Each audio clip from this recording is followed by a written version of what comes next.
അസ്സലാമു അലൈക്കും വറഹ്മത്തുള്ളാഹി.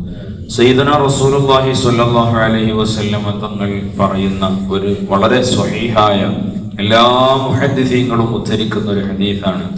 ഇജ്തനിബൂ, നിങ്ങൾ ഒഴിവാക്കണം, അസ്സബ്അൽ മൂബിഖാത്ത്, നിങ്ങളെ നശിപ്പിക്കുന്ന, മൂബിഖാത്ത് മുഹ്ലിഖാത്ത്, നശിപ്പിക്കുന്ന 7 കാര്യങ്ങൾ നിങ്ങൾ ഒഴിവാക്കണം.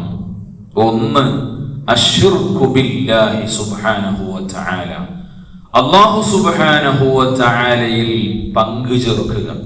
അത് വാക്കിലൂടെയാണെങ്കിലും പ്രവൃത്തിയിലൂടെയാണെങ്കിലും വിശ്വാസത്തിലാണെങ്കിലും ഒക്കെ അള്ളാഹുവിന് മാത്രം നൽകേണ്ട വിശേഷണമോ ഇബാദത്തോ റുബൂബിയ്യത്ത് ഇലാഹിയ്യത്ത് അടക്കമുള്ള അള്ളാഹുവിന്റെ മാത്രമുള്ള വിശേഷണങ്ങൾ മറ്റൊരാൾക്ക് നമ്മൾ മനസ്സുകൊണ്ടെങ്കിലും വകവെച്ചു കൊടുത്താൽ അത് ശിർക്കാകും. വിശദമായിട്ട് പറയേണ്ട കാര്യമാണ്. ഏതായാലും ഒന്നാമത്തെ കാര്യം സബ്ഉൽ മൂബിഖാത്ത്, നമ്മൾ 7 വൻകുറ്റങ്ങൾ എന്ന് പറയുമല്ലോ, അത് തന്നെയാണിത്. 1, അള്ളാഹുവിൽ പങ്കു ചേർക്കലാണ്. അള്ളാഹുവിൽ പങ്കു ചേർക്കുക എന്നുള്ളത് അള്ളാഹ് പൊറുക്കാത്ത തെറ്റാ. മറ്റേത് തെറ്റുകളും അള്ളാഹു സുബ്ഹാനഹു വ തആല പൊറുക്കും. അള്ളാഹു ഉദ്ദേശിച്ചവർക്ക് നല്ലോണം തൗബ ചെയ്താൽ അള്ളാഹു പുറത്തു തരും. എന്നാൽ അശ്ശിർക്കു ബില്ലാഹ് എന്ന് പറയുന്ന അള്ളാഹുവിൽ പങ്കു ചേർക്കുക എന്നുള്ള തെറ്റ് പുറത്തു തരൂല. രണ്ടാമത്തെ കാര്യം അസ്സിഹ്റു, സബ്ഉൽ മൂബിഖാത്തിൽ രണ്ടാമത്തത് സിഹ്ർ ചെയ്യലാണ്, മാരണം ചെയ്യുക. അതിനെപ്പറ്റി ഇൻഷാ അല്ലാഹ് വിശദമായിട്ട് നമുക്ക് പറയാം. സിഹ്ർ ചെയ്യല രണ്ടാമത്തത്. മൂന്നാമത്തത് ഖത്ലുൻ നഫ്സില്ലതി ഹറമല്ലാഹു ഇല്ലാ ബിൽ ഹഖ്, ഇസ്ലാമികമായിട്ട് ഉള്ള ഒരു കോടതി അദ്ദേഹത്തിനെ കൊല്ലാൻ വേണ്ടി വിധിച്ചിട്ടുണ്ട്. എന്നാൽ ബന്ധപ്പെട്ട നിയമപാലകർക്ക് കൊല നടത്താം. അതാണ് അല്ലാഹു സുബ്ഹാനഹു വ തആല അനുവദിച്ച കൊലപാതകം എന്ന് പറഞ്ഞാൽ ഇസ്ലാമിൽ അവനെ കൊല്ലേണ്ടതാണ് എന്നൊരു ഘട്ടം. പല സന്ദർഭത്തിലും അങ്ങനത്തെ ശിക്ഷകളുണ്ട് ഇസ്ലാമിൽ.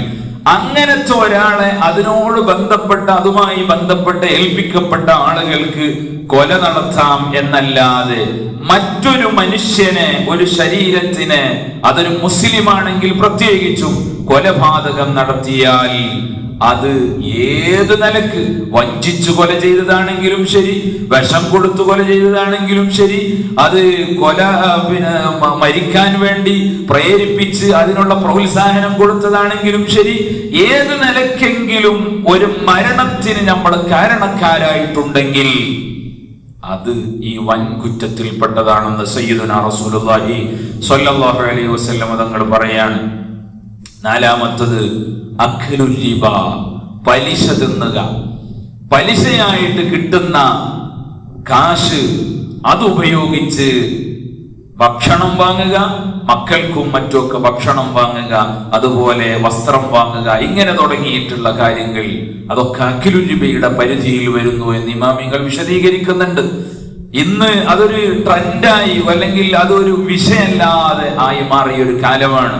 ഒരാളെ പരിചയപ്പെട്ടപ്പോ അയാൾ പറഞ്ഞു, ഗൾഫിലായിരുന്ന കാലത്ത് ഒരു 10-25 ലക്ഷം രൂപ ഉണ്ടാക്കി അത് ബാങ്കിലിട്ടൊക്കെയാണ്, അതിന്റെ പലിശക്കാണ് ഇപ്പൊ ജീവിച്ചു കൊണ്ടിരിക്കുന്നത്. ഇപ്പൊ പണിക്കൊന്നും പോകുന്നില്ല, എല്ലാ മാസവും ഒരു നല്ലൊരു സംഖ്യ അതിന്റെ ഒരു പലിശ കിട്ടും. അപ്പോ അതിലാണ് ഇപ്പൊ ജീവിച്ചു പോകുന്നത്. നഊദു ബില്ലാഹ്, വൻകുറ്റമാണെന്ന് സയ്യിദുനാ റസൂലുള്ളാഹി സ്വല്ലല്ലാഹു അലൈഹി വസല്ലം. ജീവിതത്തിൽ എല്ലാ ദിവസവും വൻകുറ്റം ചെയ്യുക എന്ന് പറഞ്ഞാൽ എത്രത്തോളം അപകടകരമാണ്. അഖ്ലുൽ റിബ, പലിശ തിന്നുക. അഞ്ചാമത്തത് അഖ്ലു മാലിൽ യതീം, യതീമായ കുട്ടികളുടെ, യതീം കുട്ടികൾ പറഞ്ഞാൽ നമുക്കറിയാലോ, 15 വയസ്സിന് താഴെയുള്ള വാപ്പയില്ലാത്ത കുട്ടികൾക്കാണ് യതീം കുട്ടി എന്ന് പറയുക.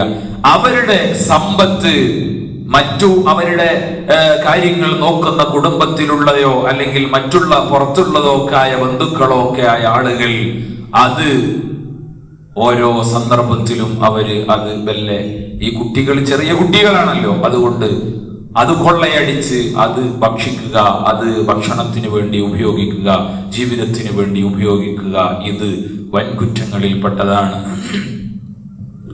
ആറാമത്തത് അത്തവല്ലി യൗമ സഹഫ്, ഇസ്ലാം അല്ലെങ്കിൽ മുസ്ലിമീങ്ങൾക്ക് വല്ല അപകടവും സംഭവിച്ചു, വല്ല സംഘട്ടനത്തിലേക്കും മുസ്ലിമീങ്ങൾ മൊത്തം പോവുകയാണ്, ആ സന്ദർഭത്തിൽ അല്ലെങ്കിൽ വല്ല യുദ്ധവും ഉണ്ടാവുകയാണ്, ശത്രുക്കൾ അവരോട് യുദ്ധം ചെയ്യേണ്ട ഒരു സാഹചര്യം, അത് ഇസ്ലാമിന്റെ നേതൃത്വം കൊടുക്കുന്ന പണ്ഡിതന്മാരാണ് ഇപ്പൊ നമ്മൾ യുദ്ധത്തിനിറങ്ങേണ്ട സാഹചര്യമാണെന്ന് അവർ ആലോചിച്ച് പ്രഖ്യാപിക്കുന്ന ഒരു ഘട്ടം വന്നാൽ, കുറെ ഘട്ടങ്ങൾ ചരിത്രത്തിൽ കഴിഞ്ഞു പോയിട്ടുണ്ട്.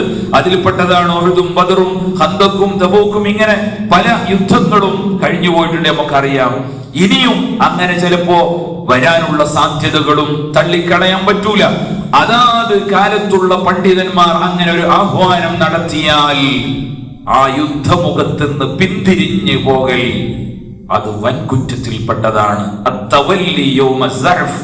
യുദ്ധം, ശത്രുവിന്റെ മുമ്പിൽ എല്ലാവരും ഒറ്റക്കെട്ടായി പിടിച്ചു നിൽക്കേണ്ട ഒരു സന്ദർഭം വന്നാൽ അവിടുന്ന് മെല്ലെ തടി സലാമത്താക്കുക, അത് വൻകുറ്റമാണ്. സയ്യിദുനാ റസൂലുള്ളാഹി സ്വല്ലല്ലാഹു അലൈഹി വസല്ലം തങ്ങൾ പറയുന്നു, ഏഴാമത്തെ കാര്യം അൽ ഖദ്ഫു, ഖദ്ഫുൽ മുഹ്സനാത്തിൽ മുഅ്മിനാത്തിൽ ഗാഫിലാത്ത്.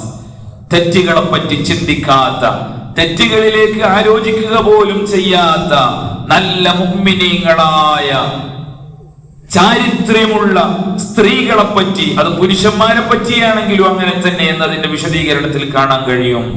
വ്യഭിചാര ആരോപണം നടത്തുക,